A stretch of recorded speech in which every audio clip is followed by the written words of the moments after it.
شروع اللہ کے بابرکت نام سے جو بڑا مہربان نہایت رحیم والا ہے۔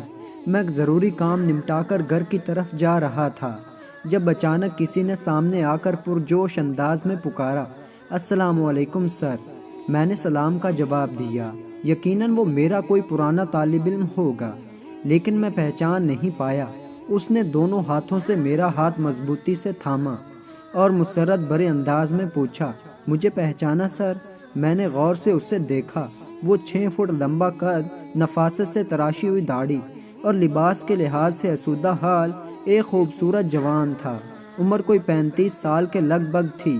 معذرت چاہتا ہوں بیٹا، لیکن میں واقعی نہیں پہچان پا رہا۔ میں نے معذرت خواہانہ انداز میں کہا، کوئی بات نہیں سر، اتنا لمبا عرصہ جو گزر چکا ہے۔ ساتھ ہی اس نے جس کالج سے تعلیم حاصل کی تھی اس کا نام بتاتے ہوئے اپنا تعارف کروایا۔ میں نوید اختر ہوں سر، 20 سال پہلے 3rd ایئر میں آپ ہمارے انچارج تھے۔ میرے ذہن میں ایک دھماکہ سا ہوا، ساتھ ہی میں نے اسے گلے لگا لیا۔ تم نوید اختر ہو؟ مجھے یقین نہیں آ رہا، کتنے بدل گئے ہو تم۔ وہ انتہائی قابل اور میرے پسندیدہ طالب علموں میں سے ایک تھا۔ اس کے بعد اس سے چند ایک رسمی باتیں ہوئیں، جس کے بعد اس نے مجھے قریب ہی موجود اپنے گھر میں چلنے کی دعوت دی۔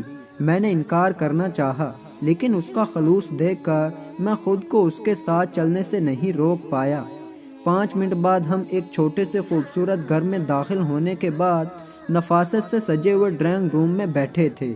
کچھ دیر بعد دیگر لوازمات کے ساتھ چائے بھی آ گئی۔ چائے پیتے ہوئے باتوں کے دوران ہی مجھے باقی باتوں کے ساتھ ساتھ یہ بھی پتہ چلا کہ وہ آج کل ایک سرکاری محکمے میں بہت اچھی پوسٹ پر ہے، اور یہ گھر اس نے پچھلے سال ہی خریدا تھا۔ 7 سال پہلے اس کی شادی بھی ہو چکی تھی اور بچے بھی تھے، تاہم اس کی بیوی بچوں سمیت 2 دن کے لیے میکے گئی ہوئی تھی۔ میں واقعی اس کی کامیاب اور پرسکون زندگی پر دل ہی دل میں بے حد مسرور تھا۔ باتوں کے دوران اچانک اس نے جذباتی انداز میں کہا، میری زندگی میں شاید یہ سب کچھ نہ ہوتا اگر وہ فرشتہ صفت انسان میری زندگی میں نہ آتا۔ میں نے سوالیہ نظروں سے اس کی طرف دیکھا، کیا مطلب؟ کون فرشتہ صفت انسان؟ میں آپ کو تفصیل بتاتا ہوں سر۔ اب مجھے اس کی کہانی میں مزید دلچسپی پیدا ہو چکی تھی۔ اس نے بتانا شروع کیا، سر آپ کو تو پتہ ہی ہے کہ 2nd ایئر کے دوران میرے ابو جی کی وفات کے بعد ہمارے گھریلو حالات کافی متاثر ہو گئے تھے۔ اللہ کا شکر ہے، ان کی پینشن سے جیسے تیسے کر کے گزر بسر تو ہو جاتی، لیکن 3rd ایئر میں پہنچنے کے بعد اس مہنگے کالج کی فیس ادا کرنا ہمارے لیے بہت مشکل تھا۔ مجھے پڑھنے کا بہت شوق تھا اور میں اسی کالج میں پڑھ کر بڑا آدمی بننا چاہتا تھا، کیونکہ اس کالج کا تعلیمی معیار بہت اچھا تھا۔ میں نے پارٹ ٹائم کام بھی شروع کیا، لیکن مقررہ وقت تک فیس کی مطلوبہ رقم اکٹھی نہ ہو سکی، اور پھر وہ دن آ گیا جب میری منت سماجت کے باوجود مجھے فیس ادا نہ کرنے کی وجہ سے کالج سے نکال دیا گیا۔ ابو کی وفات کے بعد دوسری بار اس دن میں کمرے میں چھپ کر بہت رویا تھا۔ مجھے اپنے سارے خواب ٹوٹتے نظر آ رہے تھے اور میں خود کو دنیا کا بدقسمت ترین انسان سمجھ رہا تھا۔ اور پھر پتہ ہے سر کیا ہوا؟ اگلے ہی دن مجھے کالج دوبارہ بلوایا گیا اور مجھے پتہ چلا کہ میری فیس ادا ہو چکی ہے۔ میں نے پتہ چلانے کی بہت کوشش کی کہ کس نے میری فیس ادا کی ہے، لیکن ناکام رہا۔ 3rd ایئر میں آپ ہمارے انچارج تھے۔ آپ پڑھاتے بھی بہت اچھا تھے، اور پڑھائی کے علاوہ آپ کی بتائی گئی باتیں ہمیشہ مجھے آگے بڑھنے پر اکساتی تھیں۔ شاید آپ کو پتہ نہیں، لیکن آپ میرے ہیرو تھے، اور صرف میرے ہی نہیں، پتہ نہیں کتنے طلباء کے۔ آپ ہیرو تھے۔ آپ کی وجہ سے بہت سی زندگیاں بدلی ہیں۔ آپ کی باتیں ہمیشہ ہمارے اندر نئی روح پھونک دیتی تھیں، ہمیں آگے بڑھنے کا حوصلہ دیتی تھیں۔ نوید اختر ایک عقیدت سے میری طرف دیکھتے ہوئے بول رہا تھا، اور میں دل ہی دل میں اس پروردگار کے سامنے عاجزی سے جھکا ہوا تھا جس نے مجھے یہ توفیق بخشی تھی۔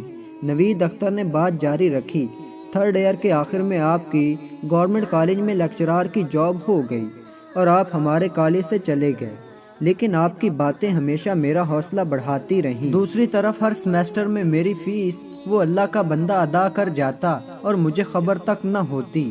میں اور میری والدہ دل سے اس عظیم انسان کے لیے دعائیں کرتے نہ تھکتے تھے۔ 4th ایئر میں بھی میری فیس وہ اللہ کا بندہ ادا کرتا رہا، بیچلر کے بعد مجھے ایک مناسب جاب مل گئی، لیکن میں نے پڑھائی کا سلسلہ بھی ساتھ ساتھ جاری رکھا اور اللہ کے کرم سے آج میرے پاس سب کچھ ہے۔ لیکن میں اس عظیم انسان کو آج تک نہیں بھولا۔ میری بڑی خواہش ہے کہ میں اس اللہ کے بندے سے ملوں جس نے میری اس وقت مدد کی جب میرے نزدیک سب کچھ ختم ہو چکا تھا، اور اگر وہ میری مدد نہ کرتا تو شاید آج میرے پاس یہ سب کچھ نہ ہوتا۔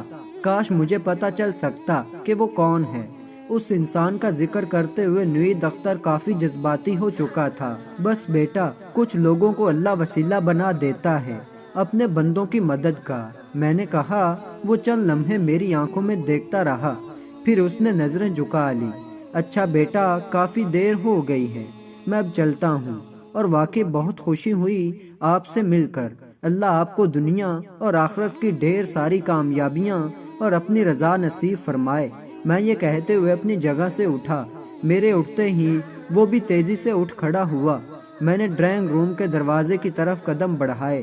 ابھی میں دروازے کے قریب پہنچا ہی تھا کہ پیچھے سے اس کی بھرائی ہوئی آواز میرے کانوں میں پڑی۔ سر! میں چونک کر پیچھے مڑا۔ وہ آنکھوں میں آنسو لیے میری طرف ہی دیکھ رہا تھا۔ اچانک وہ تیزی سے آگے بڑھا اور مجھ سے لپٹ کر پھوٹ پھوٹ کر رو دیا۔ آپ نے مجھے کیوں نہیں بتایا کہ میری فیس آپ ہی ادا کرتے رہے ہیں؟ میں ہکا بکا رہ گیا۔ وہ بچکیاں لے کر رو رہا تھا۔ اس نے اپنے بازوؤں کی گرفت مزید مضبوط کر کے روتے ہوئے کہا، میں نے پرنسپل سے بھی بہت پوچھا تھا، لیکن انہوں نے نہیں بتایا۔ لیکن کل میں ان کے پاس دوبارہ گیا تھا اور ان سے پوچھ کر ہی دم لیا کہ وہ کون تھا جس نے میری زندگی میں روشنی بھری ہے۔ آپ نے اچھا نہیں کیا سر، آپ کو مجھے بتانا چاہیے تھا۔ آپ ویسے بھی میری نظر میں ہیرو تھے، لیکن اب باپ کا مقام میری نظر میں اتنا بلند ہو چکا ہے کہ آپ سوچ بھی نہیں سکتے۔ وہ 6 فٹ لمبا جوان بچوں کی طرح رو رہا تھا۔ اپنے گالوں پر نمی محسوس ہوتے ہی میں چونکا۔ نہ جانے کس وقت میری آنکھوں سے بھی آنسو نکل آئے تھے۔ ایک چھوٹی سی کوشش نے کسی کی زندگی کو اتنا بدل دیا تھا کہ میرا ہر رنگ اللہ کے حضور سجدہ شکر ادا کرنے کو تڑپ رہا تھا۔ تو دوستو، اللہ تعالیٰ مجھے اور آپ کو عمل کرنے کی توفیق عطا فرمائے، آمین یا رب العالمین۔ تو دوستو، ایسی ہی شاندار ویڈیو دیکھنے کے لیے نواب نالج ٹی وی کو سبسکرائب کریں۔ تو ملتے ہیں ایسی ایک اچھی ویڈیو میں، تب تک کے لیے اللہ حافظ۔